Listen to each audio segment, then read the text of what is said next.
गृह मंत्री अमित शाह ने लोकसभा में कहा, ऑपरेशन सिंदूर ने आतंकियों को भेजने वालों को मार गिराया। ऑपरेशन महादेव ने हमला करने वालों को किया ढेर। देवघर हादसे के घायलों से मिले स्वास्थ्य मंत्री, समुचित इलाज का निर्देश। मृतकों के परिजनों को 1-1 लाख रुपए और घायलों को 20-20 हजार रुपए मुआवजे का ऐलान। विश्व बाघ दिवस पर कई कार्यक्रम आयोजित। मंत्री राधाकृष्ण किशोर और सुदिव्य कुमार ने किया पीटीआर का उद्घाटन। पलामू में बच्चों के लिए स्मार्ट क्लास का उद्घाटन। और नेशनल एजुकेशन पॉलिसी की 5वीं वर्षगांठ के मौके पर अखिल भारतीय शिक्षा समागम का आयोजन। सरायकेला खरसावा में पीएम श्री केंद्रीय विद्यालय का उद्घाटन।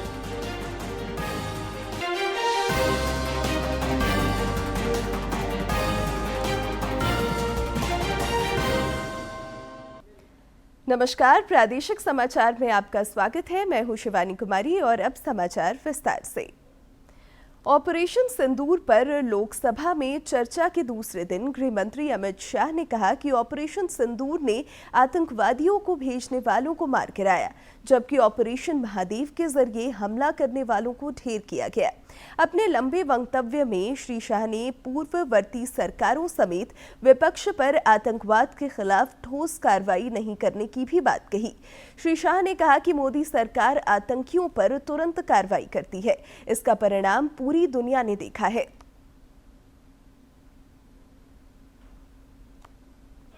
देश का नेतृत्व करने वाले देश के प्रधानमंत्री की फर्ज होती है कि देश की संप्रभुता पर, देश के नागरिकों पर अगर ऐसा जघन्य हमला होता है तो जनता की भावनाओं के अनुरूप जवाब देना चाहिए। मान्यवर, मैं आज आपकी परमिशन से मोदी जी के बिहार भाषण के कुछ अंश पढ़ना चाहता हूं। कोट अनकोट है। 22 अप्रैल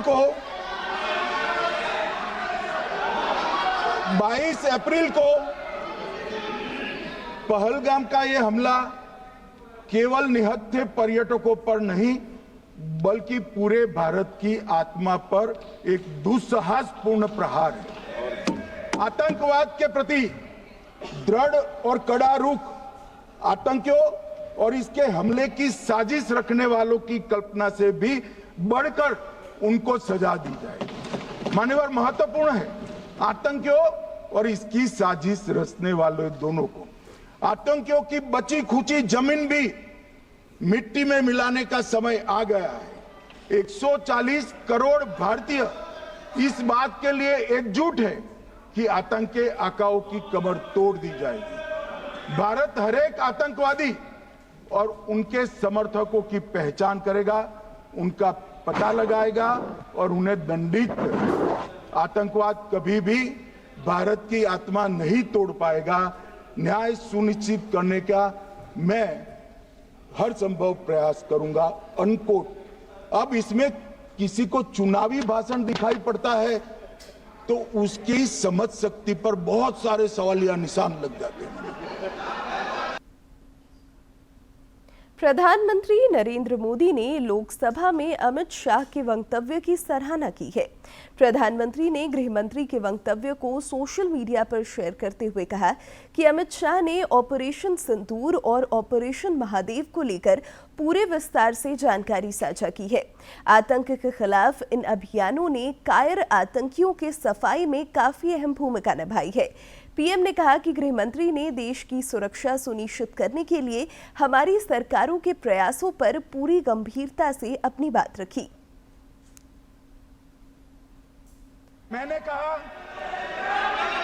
कहा पाकिस्तान को क्लीन चिट दे रहे हो तो कनी मोदी जी कह रही है कि नहीं, हम नहीं दे रहे। कनी मोदी जी, माननीय अध्यक्ष जी, आपके माध्यम से मैं कनी मोदी को बताना चाहता हूं, माननीय सदस्य जी को, कि वो कह रही है हमने नहीं दिया, मगर जिसके साथ बैठते हो उसका दोस्त तो आपके सर पर आएगा ना। चिदंबरम जी कर रहे हैं, आपके राज्य से है, कांग्रेस के प्रमुख नेता है।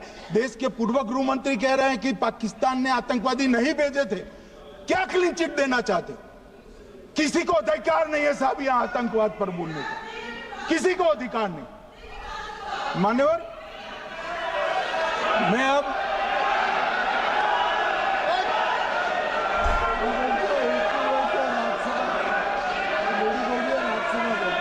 मान्यवर, मैं उनको बताना चाहता हूं अभी आधा भी नहीं हुआ है, जरा सुनो।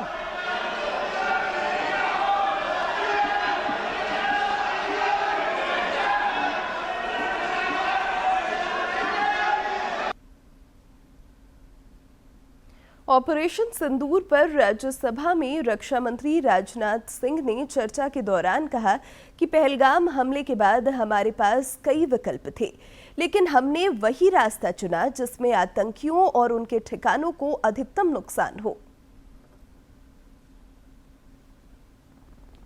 सैन्य नेतृत्व ने न केवल अपनी मैच्योरिटी दिखाई है, बल्कि इस स्ट्रेटेजिक विजडम का भी उन्होंने प्रदर्शन किया है, जिसकी उम्मीद भारत जैसी एक रिस्पांसिबल पावर से की जाती है। सभापति महोदय, ऑपरेशन सिंदूर को अंजाम देने से पहले हमारी सेनाओं ने हर पहलुओं पर बहुत ही गहराई से अध्ययन किया। हमारे पास कई विकल्प थे, लेकिन हमने उस विकल्प को चुना जिसमें आतंकवादियों और उनके ठिकानों को तो अधिकतम नुकसान पहुंचे, मगर पाकिस्तान के आम नागरिकों की कोई क्षति न होने पाए, इसकी भी हम लोगों ने चिंता की।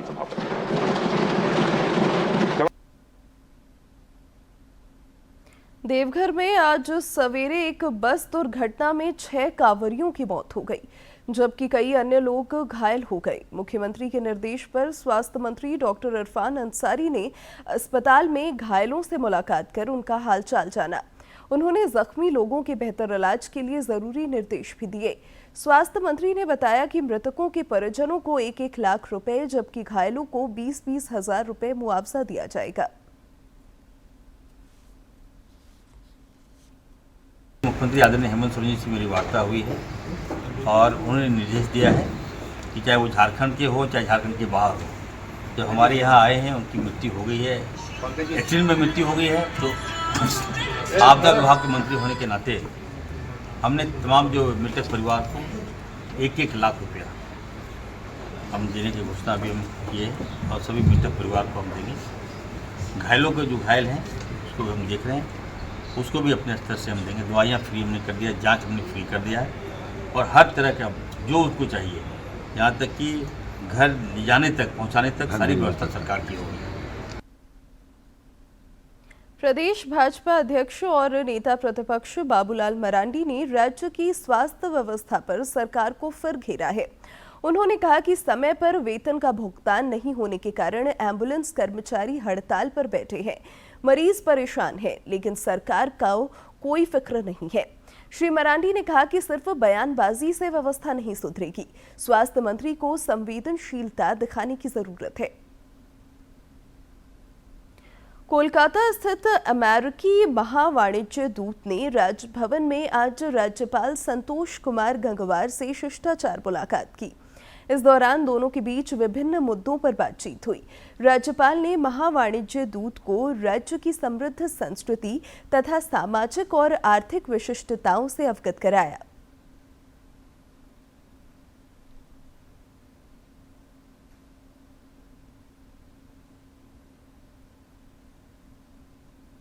रांची में आज आजसू पार्टी द्वारा मिलन समारोह आयोजित किया गया। इस दौरान पार्टी प्रमुख सुदेश कुमार महतो की मौजूदगी में कई लोगों ने आजसू पार्टी का दामन थामा। श्री महतो ने सभी का अभिनंदन और स्वागत किया। इस मौके पर उन्होंने राज्य सरकार पर भी जमकर निशाना साधा।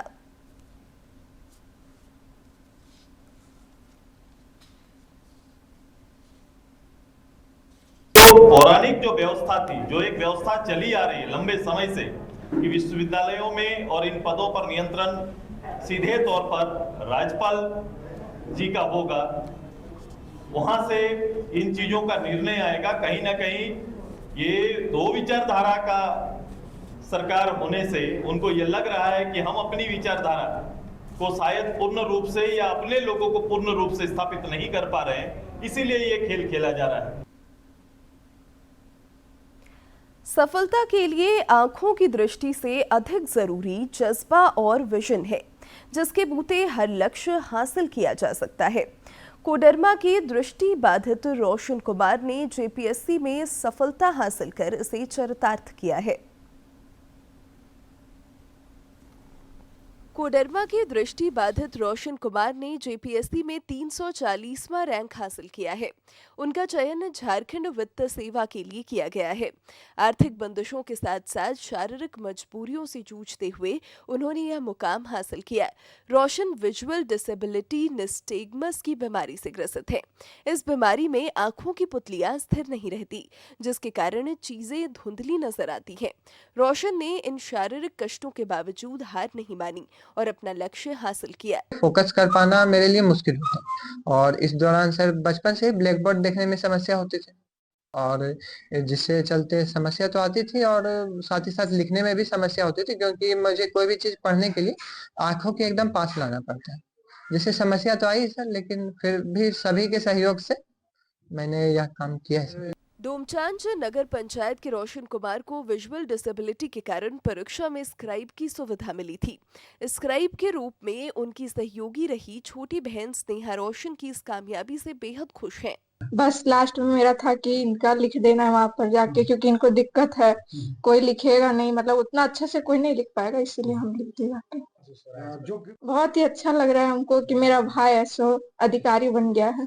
रोशन ने जेपीएससी की तैयारी यूट्यूब और पीडीएफ मटेरियल के जरिए की और अपनी मेहनत के बूते यह प्रतिष्ठित परीक्षा पास कर सबों के सामने नजीर पेश की। फिलहाल रोशन बंगाल के वर्धमान जिले में बतौर कनिष्ठ सांख्यिकी अधिकारी कार्यरत हैं और जेपीएससी के रिजल्ट निकलने पर वे अपने घर पहुंचे तो परिजनों की खुशियां देखते ही बनी। उनके पिता विनोद कुमार भी बेटे की इस उपलब्धि पर फूले नहीं समा रहे। पारिवारिक समस्या के बावजूद मैंने कभी परिश्रम से हटा नहीं, यही कह सकते। आप किस तरह से तक तो हम ही इसको पढ़ाए हैं अपने से। कहते हैं कुछ कर गुजरने की तमन्ना हो और सच्ची लगन से मेहनत की जाए तो कोई भी बाधा सफलता को नहीं रोक सकती, जिसका रोशन साक्षात प्रमाण है। डीडी न्यूज के लिए कोडरमा से गजेंद्र बिहारी सिन्हा की रिपोर्ट।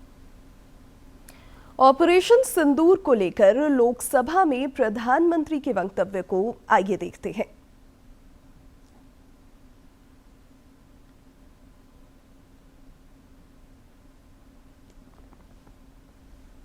बताया था कि हमारा लक्ष्य आतंकवाद है, आतंकवादी आता है, आतंकवादी ठिकाने हैं, वो हमने पूरा कर दिया। लेकिन जब पाकिस्तान ने आतंकियों की मदद में आने का फैसला किया और मैदान में उतरने की हरकत की, तो भारत की सेना ने सालों तक याद रह जाए ऐसा करारा जवाब दे करके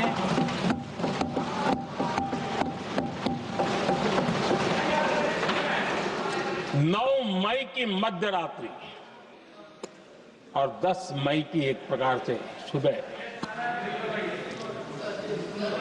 हमारी मिसाइलें उन्होंने पाकिस्तान के हर कोने में प्रचंड प्रहार किया, जिसकी पाकिस्तान ने कभी कल्पना नहीं की थी और पाकिस्तान को घुटनों पर आने के लिए मजबूर कर दिया।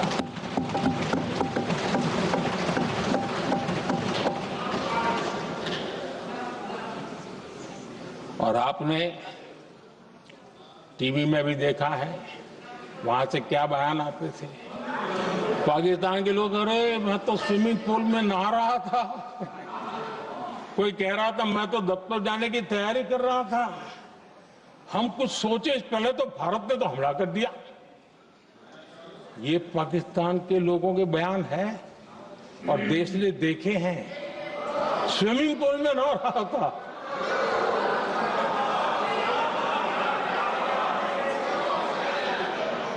और जब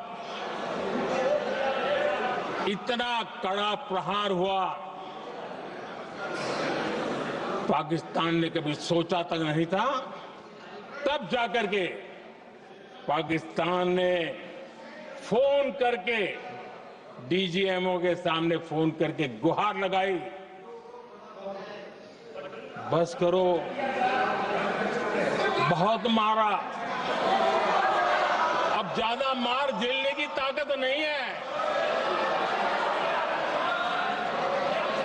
प्लीज हमला रोक दो। ये पाकिस्तान के डीजीएमओ का फोन था और भारत ने तो पहले दिन ही कह दिया था, 7 तारीख सुबह की प्रेस देख लीजिए कि हमने हमारा लक्ष्य पूरा कर दिया है, अगर आप कुछ करोगे तो महंगा पड़ेगा। रुक करते हैं अगली खबर का।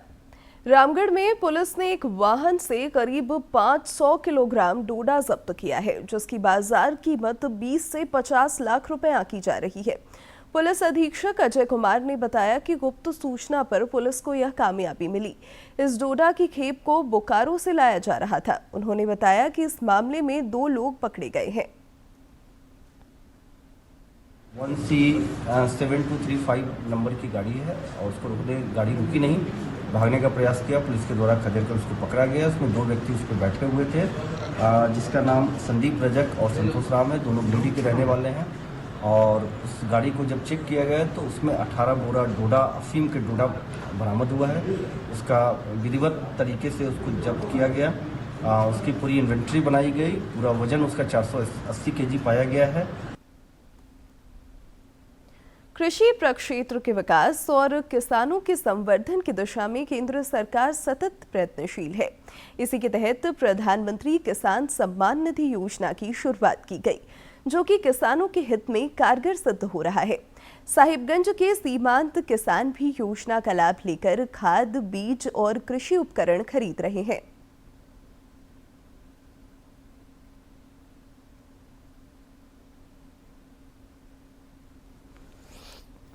साहिबगंज में मानसून के आगमन के बाद भी बारिश से किसानों के चेहरे खिल उठे हैं। किसान खेतों की ओर रुख कर चुके हैं और धान की खेती में लगे हैं। जिले के अधिकांश किसान मानसून आधारित खरीफ फसलों की खेती करते हैं, जिसमें मुख्य रूप से धान की खेती काफी मात्रा में होती है। पानी पड़ रहा है तो ही हम लोग रोपा स्टार्ट कर रहे हैं। हम लोग पूरा रोपा पूरा लगा हुआ है खेत में, एकदम पूरा जन सब पूरा भीड़ है। अभी हम लोग वर्षा पर आधारित हैं और इसी के भरोसे खेती हो रहा है। अभी वर्षा हुआ है तो अभी हम लोग का खेती बाड़ी का काम शुरू हो गया है। किसानों ने कहा कि प्रधानमंत्री किसान सम्मान निधि योजना का लाभ मिलने से किसानों की खुशी दोगुनी हो गई है। योजना के तहत मिलने वाली राशि से उन्हें खरीफ फसल के उत्पादन में लाभ हो रहा है और उन्होंने समय से बिचड़ा, खाद एवं कृषि उपकरणों की खरीदारी की है, जिससे धान की खेती में सहूलियत हो रही है। प्रधानमंत्री पीएम सम्मान निधि द्वारा मैं वहाँ हूँ, मैंने सम्मानित हूँ उसमें। और साल में जो 3 किस्त जो मिलता है 2-2 हज़ार करके, उसमें हम लोग का बहुत बढ़िया खेती बाड़ी में काम दिया जाता है। मोदी सरकार साल में जो 2-2 हज़ार करके 3 बार देते हैं और ये पैसा जो हम लोग खेती में बहुत ही मदद मिलता है। कृषि विज्ञान केंद्र साहिबगंज के कृषि वैज्ञानिक डॉक्टर वीरेंद्र मेहता ने बताया कि इस बार बारिश का अनुपात अच्छा होगा और समय समय पर धान की फसल के लिए पानी उपलब्ध रहेगा। इससे खरीफ फसलों के उत्पादन में काफी लाभ होगा। हम समझते हैं लगभग 50% धान रोपनी हो चुका है और अभी धान रोपने का समय जो है पूरा जुलाई बचा हुआ है और 15 अगस्त तक भी अगर धान की रोपनी लोग करते हैं उसे भी अच्छा माना जाएगा। इसलिए हम समझते हैं कि इस बार हम लोग 100% टारगेट जिला का अचीव करेंगे। समय पर हुई अच्छी बारिश और प्रधानमंत्री किसान सम्मान निधि योजना के तहत मिलने वाली राशि ने किसानों की खुशी दोगुनी कर दी है। उम्मीद की जा रही है कि इस साल खरीफ फसलों के उत्पादन में बढ़ोतरी होगी और कृषि प्रक्षेत्र को नया आयाम मिलेगा। डीडी न्यूज के लिए साहिबगंज से आनंद कुमार ओझा की रिपोर्ट। केंद्र सरकार की स्किल इंडिया मिशन ने सफलता के 10 वर्ष पूरे कर लिए हैं। इन 10 वर्षों में इस योजना ने न केवल देश के लाखों बेरोजगारों को हुनरमंद बनाकर रोजगार दिया है, बल्कि इस योजना से महिला सशक्तिकरण को भी संबल मिला है। केंद्र सरकार कौशल विकास पर खास जोर दे रही है। स्किल इंडिया मिशन ने कई युवक युवतियों को काबिल बनाया है, जिससे वे आर्थिक रूप से सशक्त हो रहे हैं। इस अभियान से आधी आबादी को भी फायदा मिल रहा है। गुमला की कविता इन दिनों रांची के कौशल विकास केंद्र में सिलाई बुनाई का प्रशिक्षण ले रही हैं और बेहतर भविष्य को लेकर आशान्वित हैं। उन्होंने स्किल इंडिया मिशन को वरदान बताया है। अपने बच्चों को भविष्य अच्छा देने के लिए ही हम लोग यहाँ आए हैं।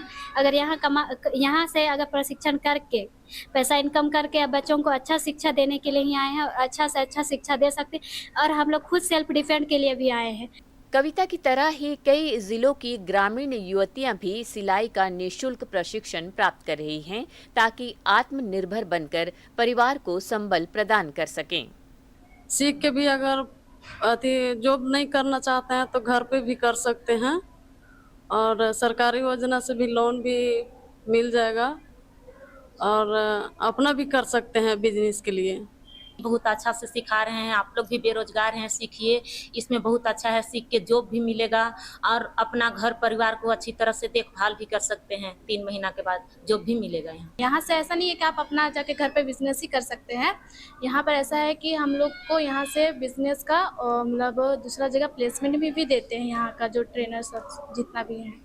केंद्र की प्रशिक्षक उमा कुमारी ने बताया कि प्रशिक्षु युवतियों को सिलाई कढ़ाई के सभी गुर सिखाए जा रहे हैं, जिससे वे खुद का व्यवसाय शुरू कर सकें। जैसे जिनके बच्चे हैं, छोटे छोटे बेबी है जो बाहर जाने के लिए सक्षम नहीं है, उनको हम इतना हद तक सिखा देते हैं कि घर में जाके खुद का अगर दुकान खोल के बैठ जाए तो वो रोजी रोटी अपना आराम से कमा सकते हैं। साथ ही साथ इनको जो पढ़ाते हैं वो क्लास भी हमारा बहुत अच्छा होता है, नोट्स हम बहुत अच्छा बनाते हैं ताकि 10 लोग को भी सिखा सके। ये मौजूदा समय कौशल विकास का है जो आर्थिक समृद्धि का आधार है। स्किल इंडिया मिशन से इस क्षेत्र में बड़ी क्रांति आई है। महिलाएं भी विभिन्न विधाओं में निपुण होकर नई पारी की शुरुआत के लिए तैयार हैं। डीडी न्यूज के लिए रांची से अवधेश गौतम की रिपोर्ट। विश्व बाघ दिवस पर आज कई कार्यक्रम आयोजित हुए। वित्त मंत्री राधाकृष्ण किशोर और पर्यटन मंत्री सुदिव्य कुमार ने पलामू अंतर्गत पीटीआर के पुनर्वासित क्षेत्र में बच्चों के लिए स्मार्ट क्लास का उद्घाटन किया। साथ ही पुनर्वासित परिवारों से भी नेताद्वय ने मुलाकात की। पलामू टाइगर रिजर्व प्रशासन द्वारा विश्व बाघ दिवस पर कार्यक्रम का आयोजन किया गया, जिसमें वित्त मंत्री राधाकृष्ण किशोर और पर्यटन मंत्री सुदिव्य कुमार शामिल हुए। दोनों मंत्रियों ने पीटीआर क्षेत्र से विस्थापित किए गए ग्रामीणों से पोल में मुलाकात और संवाद भी किया। उन्होंने पुनर्वासित परिवार के बच्चों के लिए स्मार्ट क्लास का उद्घाटन किया। इस दौरान वित्त मंत्री ने कहा कि सरकार वंचित वर्गों के उत्थान और कल्याण के लिए संकल्पित है। ये कमिटमेंट इस गवर्नमेंट का है कि हम गरीबों की रक्षा करना जानते हैं, हम गरीबों को पुनर्वासित करना जानते हैं, उनके शिक्षा के लिए, उनके सिंचाई के लिए, उनकी मूलभूत सुविधाओं के लिए। वहीं पर्यटन मंत्री सुदिव्य कुमार ने भी सभी क्षेत्रों के तेज विकास की प्रतिबद्धता दोहराई और स्मार्ट क्लास की पहल की सराहना की। शिक्षण की इस नई विधा के लिए वन विभाग के द्वारा जो स्मार्ट क्लासेस स्टार्ट की गई हैं, इसके लिए मैं बिल्कुल सराहना करता हूं और ये उम्मीद करता हूं कि टाइगर रिजर्व में बसे बच्चों को स्मार्ट क्लासेस के माध्यम से आधुनिक शिक्षा का ज्ञान होगा और पूरी दुनिया के आधुनिकतम तकनीक से परिचित होंगे। इस मौके पर कई गणमान्य लोग मौजूद थे। पलामू से श्रवण की रिपोर्ट। राष्ट्रीय शिक्षा नीति के आज 5 वर्ष पूरे हो गए। पिछले 5 वर्ष में इस नीति ने भारत में अधिक समावेशी, विद्यार्थी केंद्रित और भविष्य अनुरूप शिक्षा प्रणाली की नींव रखी है। आज नई दिल्ली में अखिल भारतीय शिक्षा समागम को संबोधित करते हुए केंद्रीय शिक्षा मंत्री धर्मेंद्र प्रधान ने कहा कि राष्ट्रीय शिक्षा नीति विश्व स्तरीय शिक्षा को सार्वभौमिक रूप से बढ़ावा देने के लिए तैयार की गई है। श्री प्रधान ने कहा कि राष्ट्रीय शिक्षा नीति भारतीय शिक्षा प्रणाली में एक परिवर्तनकारी पुनर्जागरण का प्रतिनिधित्व करती है। 140 करोड़ देशवासियों की आकांक्षा को, विशेष करके नई पीढ़ी की आकांक्षा को भारत की मूल विचार के साथ, इस सांस्कृतिक आत्मा के साथ, कल्चरल सोल को समझते हुए जिनकी नेतृत्व में एनईपी 2020 को कल्पना किया गया, जिन्होंने अद्भुतपूर्ण जन भागीदारी का एक नई मिसाल खड़ा किया, जिन्होंने पॉलिसी मेकिंग, पब्लिक एंगेजमेंट के तहत एक नई आयाम जिन्होंने जोड़ा है। और अब अंत में मुख्य समाचार एक बार फिर। गृह मंत्री अमित शाह ने लोकसभा में कहा, ऑपरेशन सिंदूर ने आतंकियों को भेजने वालों को मार गिराया, ऑपरेशन महादेव ने हमला करने वालों को किया ढेर। देवघर हादसे के घायलों से मिले स्वास्थ्य मंत्री, समुचित इलाज का निर्देश, मृतकों के परिजनों को 1-1 लाख रुपए और घायलों को 20-20 हजार रुपए मुआवजे का ऐलान। विश्व बाघ दिवस पर कई कार्यक्रम आयोजित, मंत्री राधाकृष्ण किशोर और सुदिव्य कुमार ने किया पीटीआर का उद्घाटन, पलामू में बच्चों के लिए स्मार्ट क्लास का उद्घाटन। और नेशनल एजुकेशन पॉलिसी की 5वीं वर्षगांठ के मौके पर अखिल भारतीय शिक्षा समागम का आयोजन, सरायकेला खरसावा में पीएम श्री केंद्रीय विद्यालय का उद्घाटन।